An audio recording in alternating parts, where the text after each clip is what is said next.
নমস্কার, আমি মালা। আচ্ছা, গণেশ একদন্ত উপাধি পান কেন? এই প্রসঙ্গে একটু পুরাণ শাস্ত্রে আসি। মহর্ষি বেদব্যাস মহাভারত রচনা করার জন্য এমন একজন লেখককে খুঁজছিলেন যিনি কিনা নিরবচ্ছিন্নভাবে সুন্দরভাবে মহাভারত লিখতে পারবেন। তখন দেবতা এবং জ্ঞানের প্রতীক গণেশ এগিয়ে এসে সত্য দিলেন যে আমি লিখব মহাভারত, কিন্তু সত্য থাকলেও তুমি থামবে না। এই সত্যে পাল্টা সত্য দিলেন বেদব্যাস। বললেন তুমিও কিন্তু বুঝে তারপরে লিখবে।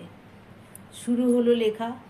গণেশ তার বুদ্ধির গতিতে মহাভারত লিখতে শুরু করলেন।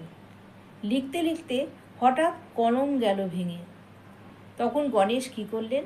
ওই যে সত্য ছিল, থামবে না, সেই সত্যকে ঠিক রাখার জন্য তিনি নিজের ডান দিকের একটি দাঁত ভেঙে সেটাকে কলম বানিয়ে তার দ্বারা তিনি অনবরত লিখে গেলেন এবং রচনা হলো মহাভারত। লেখাটা সম্পন্ন হলো। তখন তিনি উপাধি পান একদন্ত।